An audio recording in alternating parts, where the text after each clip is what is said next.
Un étage, 2 étages. En tout, c'est 6 qu'il faut monter pour retrouver son 17 mètres carrés. À Paris, ces logements sont légion et leurs loyers font souvent aussi mal au portefeuille que leurs escaliers aux jambes.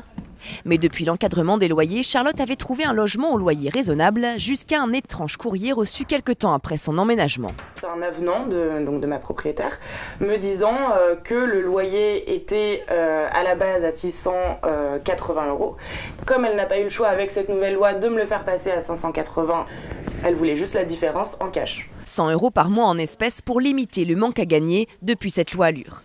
Si Charlotte a souhaité garder l'anonymat, c'est qu'il est très difficile pour les locataires à Paris de s'opposer à leurs propriétaires. Et plutôt sur un rapport de force avec les bailleurs, dans le sens où le locataire, bien évidemment, pourrait, avant même la signature du bail, contester et indiquer à son propriétaire attendez, le loyer que vous proposez est supérieur au maximum, il faut le ramener. Dans ce cas-là, on sait très bien que, bien évidemment, le locataire n'aura pas le logement. Une omerta qui profite aux propriétaires et certains d'entre eux n'hésitent pas à bafouer la loi. Une enquête réalisée par cette association montrait qu'en novembre, 42% des loyers parisiens étaient encore trop chers.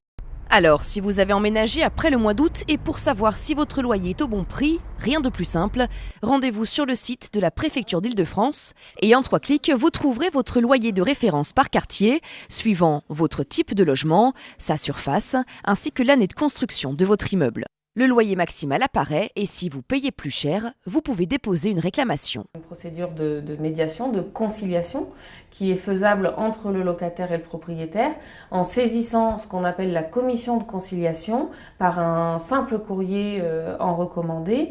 Mais là encore, peu de locataires sont remontés jusqu'à cette commission qui n'a traité que 28 cas. Du côté des propriétaires, c'est un mauvais découpage par quartier que l'on dénonce. Le découpage géographique à Paris qui a été retenu pour l'encadrement des loyers, en fait il est très large. Un découpage très large qui ne respecterait pas la loi du marché.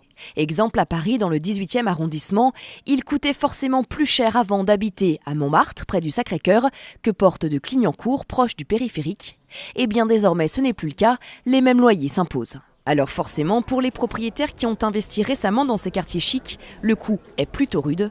Après Paris, ce seront 28 agglomérations comme Lyon ou Montpellier qui seront concernées par cette loi.